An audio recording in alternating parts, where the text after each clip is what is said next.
जगह दो यार। लब्बैक लब्बैक लब्बैक या रसूल अल्लाह।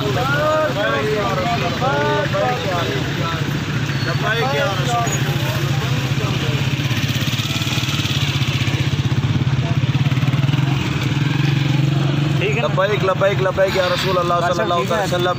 इंशाअल्लाह अज़ीज़ इमरान हुकूमत को हम ज़रूर बताएंगे या रसूल अल्लाह हम गुनहगार ज़रूर हैं लेकिन गद्दार नहीं है। तुमने दूसरी दफ़ा इमरान हुकूमत और इमरान ख़ान तुमने मुआहदा तोड़ा है।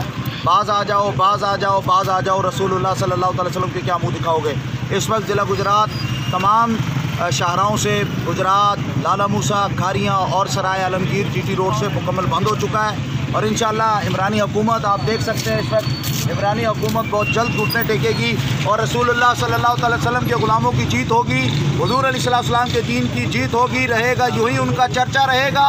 बड़े खाक हो जाए जल जाने वाले। लब्बैक लब्बैक लब्बैक या रसूल अल्लाह, लब्बैक लब्बैक लब्बैक या रसूल अल्लाह, लब्बैक लब्बैक लब्बैक या रसूल अल्लाह, लब्बैक लब्बैक लब्बैक या रसूल अल्लाह, लब्बैक लब्बैक लब्बैक या